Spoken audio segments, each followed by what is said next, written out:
Hey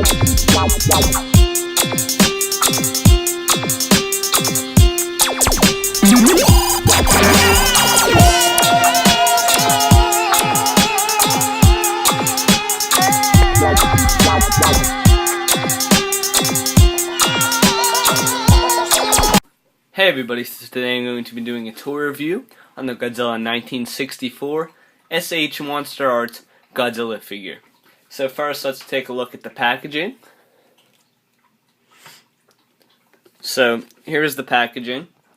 As you can see, they have a picture of the figure on the front of the box.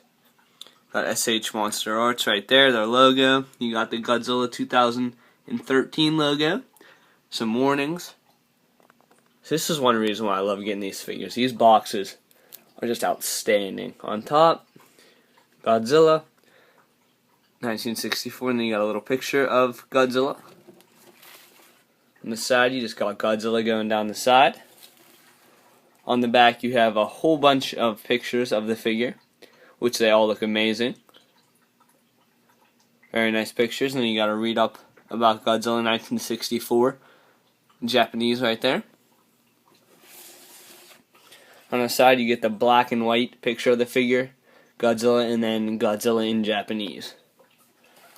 So that is the packaging for the figures. I love the packaging for these figures. They're just amazing boxes. That's one of the reasons why I like getting these. Now, we'll go into sizing for this figure. So let me straighten them out real quick.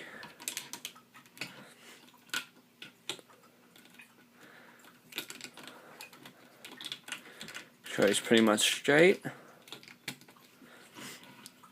Okay, that's about right.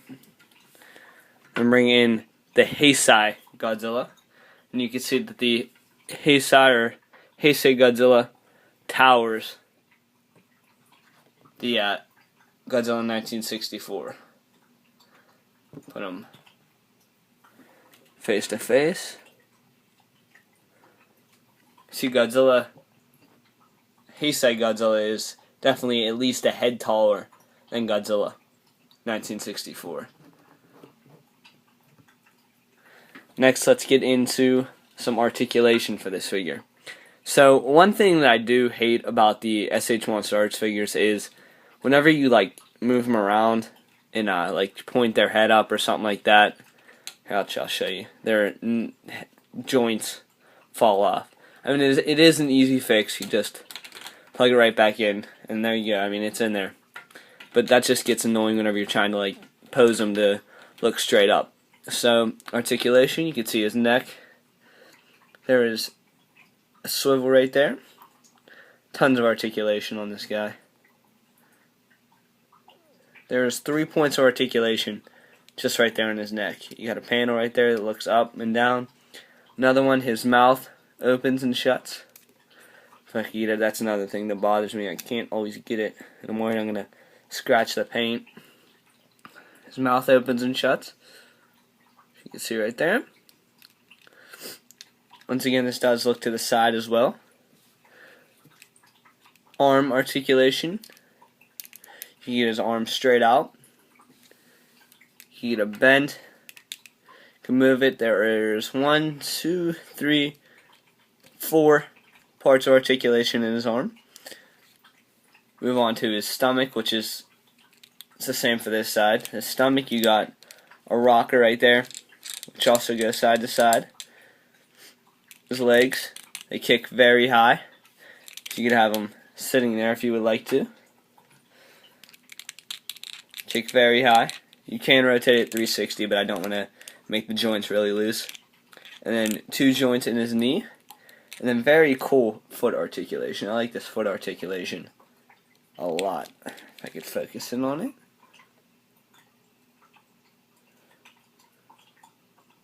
Is it going to work? Maybe? Hopefully. Work, please? Nope. It's a thing that sucks. I don't got a camera. I'm using my iPhone. Maybe if I... There we go. And then can we just... Oh, kind of. Alright. There you go. So you can see his foot articulation. He has a joint actually in his foot, like around his toe area. so that way his toes can move. I mean, you can't really point it up. I don't see why you would want to, but you can't really point it up. It is a little bit of rock, and then you can see it tilts and slides and everything that you need it to. And then in his tail, he has a much shorter tail than the Heisei Godzilla, but the articulation is all still there. You can see it's very articulated, even more articulated than the Heisei Godzilla one, because you could bend his tail like that, and then on the Heisei one, you really can't do that. You could do that with the tip, but I'm worried if I push any farther right down here, it's going to snap, so I'm definitely not going to attempt to do that. But you can see here, I'll straighten the tails out. Okay. There is the Heisei Godzilla tail. And here is the Godzilla 1964 tail. So you can see definitely a lot bigger, or a lot smaller, I mean, than the Heisei Godzilla. And last but not least, we're going to get into detail. So one thing that these figures definitely have is some of the best detail that I've ever seen. I own one X Plus figure, and it is a Gamera figure, and it is very highly detailed and very nice. But out of all of my Godzilla stuff, these are definitely the most detailed and definitely my favorite Godzilla figures. So let's get into the face.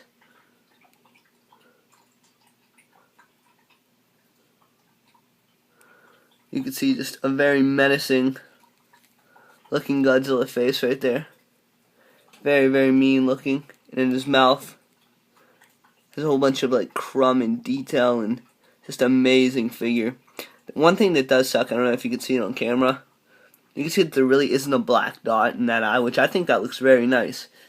But in this one, you can see there is like a black dot.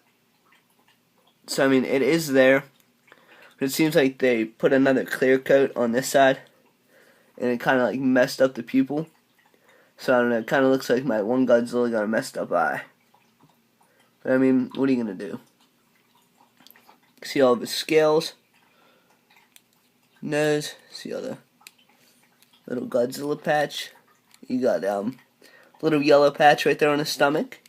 See his nails are very nicely done with a different color than it is on his chest. It's very slightly different, but the fingernails are lighter than it is on his chest.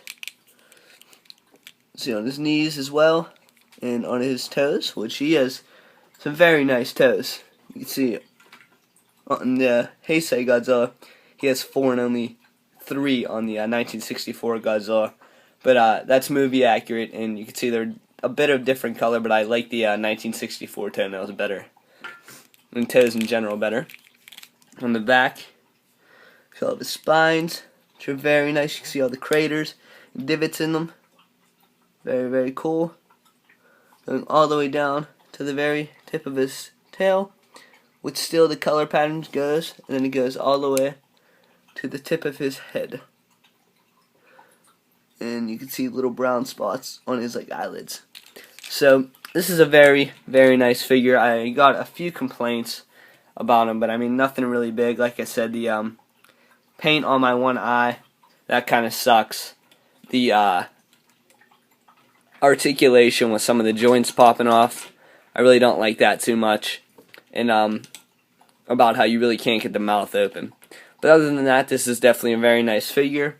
I paid, I think, $60 for him at my local comic book shop. I don't know how much he goes for on like Amazon or eBay or something like that. I'm pretty sure he's like $70. So I mean, for this size figure, oh yeah, another thing that I really am not too happy about is the size of this figure. I think he's a little bit too small, but they are going with size accurate to the other figures, so I do appreciate that. So I mean, I guess you got to get some bads with the goods. So definitely, I recommend this figure. And it's nice sculpt, nice detail, nice articulation. He definitely looks good on your shelf, and is definitely an eye catcher. A bit of a plain figure, but definitely a nice figure. So thanks for watching, guys. Like, comment, subscribe, do whatever. Thanks for watching.